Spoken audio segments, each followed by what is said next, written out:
সামনেই আসছে এডিসি নির্বাচন, তাই জনজাতিদের উন্নয়নে রাজ্য সরকার কি কি কাজ করছে তা সাংবাদিক সম্মেলনের মধ্য দিয়ে তুলে ধরলেন প্রদেশ বিজেপির সভাপতি তথা সাংসদ রাজীব ভট্টাচার্য। তিনি বলেন, জনজাতি এলাকার উন্নয়নে ৩,০০০ কোটি টাকার বাজেট রাখা হয়েছে। সমাজপতিদের ভাতা ২,০০০ টাকা থেকে বাড়িয়ে ৫,০০০ টাকা করা হয়েছে। রাজ্যে ২১টি একলব্য বিদ্যালয় করা হয়েছে, যা আগে ভাবা যায়নি। জনজাতি এলাকায় শিক্ষা, স্বাস্থ্য, পানীয়, যোগাযোগ ব্যবস্থা সব দিক থেকে উন্নয়নের জন্য রাজ্য সরকার খতিয়ে কাজ করছে। তিনি দাবি করেন, রাজ্যে এখন জনকল্যাণমুখী গরিব শ্রমজীবী অংশের মানুষের সরকার চলছে। ২০২৬ সালে আরও বেশি উন্নয়নমূলক কাজ হবে বলে দাবি করেন তিনি। রাজীব বাবু এদিন কেন্দ্রীয় সরকারের বিভিন্ন প্রকল্প নিয়ে আলোচনা করেন। বিকশিত ভারত রোজগার ও আজীবিকা গ্যারান্টি থেকে রামজি সব বিষয়ে আলোচনা করেন তিনি। প্রদেশ সভাপতি তথা সাংসদ দাবি করেন, রামজিতে স্বচ্ছতার ওপর অনেক বেশি গুরুত্ব দেওয়া হয়েছে। বছরের শ্রম দিবস বাড়ানো হয়েছে। বিরোধীরা বিরোধিতার জন্য আলোচনা করছে বলে অভিমত ব্যক্ত করেন তিনি। বৃহস্পতিবার প্রদেশ বিজেপির কার্যালয়ে আয়োজিত এই সাংবাদিক সম্মেলনে এছাড়া উপস্থিত ছিলেন দুই সহ সভাপতি সুবল ভৌমিক ও তাপস মজুমদার, সহ সভানেত্রী পাপিয়া দত্ত, সাধারণ সম্পাদক অমিত রক্ষিত, বিপিন দেব বর্মা সহ অন্যান্যরা।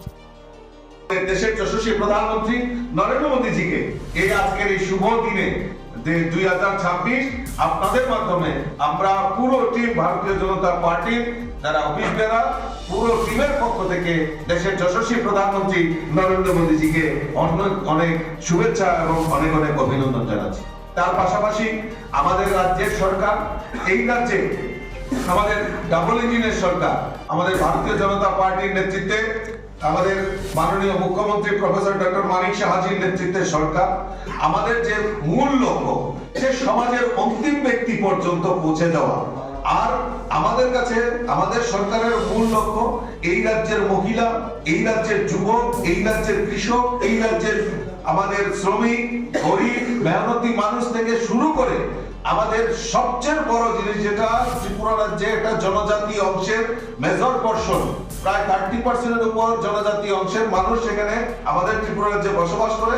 তাদের ডেভেলপমেন্টের জন্য আমাদের রাজ্য সরকার 2025 কে সামনে রেখে 2025-এ বিগত দিনে যে কাজগুলি করেছে জনকল্যাণমুখী কর্মসূচি, সেগুলি 26-এও আমাদের অর্থ বছরে সেইগুলিকে লক্ষ্যমাত্রা রেখে দ্রুততার সঙ্গে আমাদের কেন্দ্রীয় সরকারের প্রকল্পই হোক আর রাজ্য সরকারের প্রকল্পই হোক দ্রুততার সঙ্গে এবং স্বচ্ছতার সঙ্গে কাজ করে চলছে।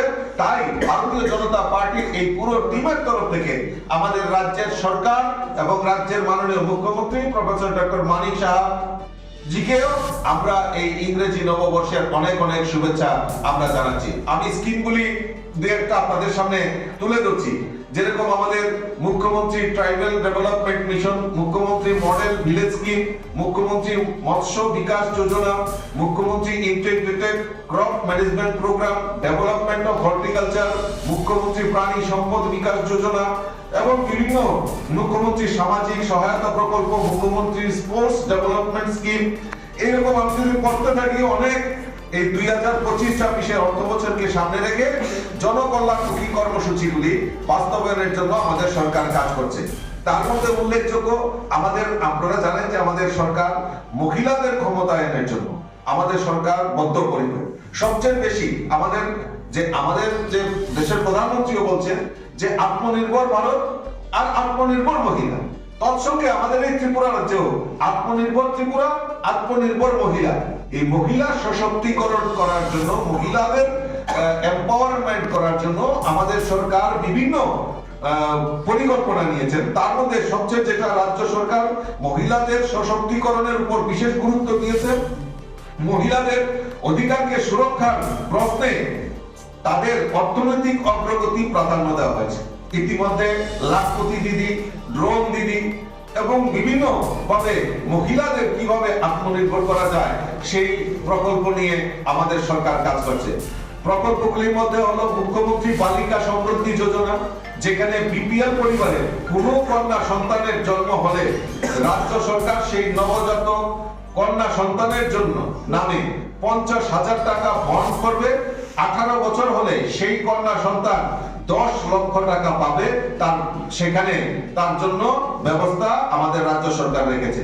আরেকটি প্রকল্প হলো মুখ্যমন্ত্রী কন্যা আত্মনির্ভর যোজনা, যার আওতায় ত্রিপুরা বোর্ড, সিবিএসই এবং আইসিএসসি বোর্ড থেকে কৃতিত্বের সাথে পরীক্ষায় উত্তীর্ণ হওয়া মেধাবী ছাত্রীদের স্কুটি দেওয়া হবে।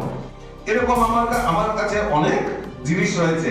সমাজ কল্যাণ ও সমাজ শিক্ষা দপ্তর চালিত অর্থ বছরে আগরতলা অভয়নগরে আফটাওয়ার কেয়ার হোম তথা মহিলা আশ্রমে 2 ছাত্রীকে হোস্টেলের ম্যানেজমেন্ট উচ্চ শিক্ষা গ্রহণের জন্য স্পন্সর করেছে।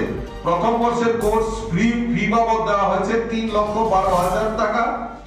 এইভাবে বিভিন্ন ভাবে আজকে আপনারা জেনে আরো খুশি হবেন যে পরিবহন দপ্তরের সহায়তায় 45 জন মহিলাকে ড্রাইভিং এর প্রশিক্ষণ দিয়ে তাদেরকে ড্রাইভিং লাইসেন্স দেওয়া হয়েছে, যার মাধ্যমে আজকে মহিলারাও আত্মনির্ভর যে আজকে আমাদের ট্রান্সপোর্ট ড্রাইভিং সেক্টরেও আমাদের মহিলাদের পার্টিসিপেশন আমরা দেখতে পাচ্ছি। সমাজ কল্যাণ ও সমাজ শিক্ষা দপ্তরের পক্ষ থেকে 50 জন মহিলাকে বিভিন্ন খাদ্য সামগ্রী তৈরির প্রশিক্ষণ দেওয়া একটি সংস্থাকে 1,51,080 টাকা দেওয়া হয়েছে এবং বিভিন্ন স্কিমের মাধ্যমে মহিলাদের আত্মনির্ভর করা এবং মহিলাদের যেখানে যাতে আত্মনির্ভর হতে পারে তার জন্য আমাদের রাজ্য সরকার বিভিন্ন স্কিম সেখানে চালু করেছে।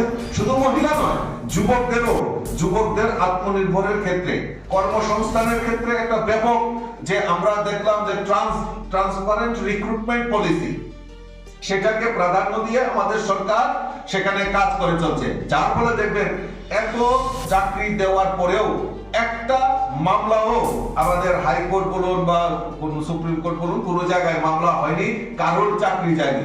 কারণ আমরা আমাদের যে লক্ষ্যমাত্রা সে স্বচ্ছতার মাধ্যমে কর্মসংস্থান, যাতে সরকারি কর্মচারী ও সরকারি কর্মচারীর ক্ষেত্রে, সরকারি চাকরির ক্ষেত্রে স্বচ্ছতা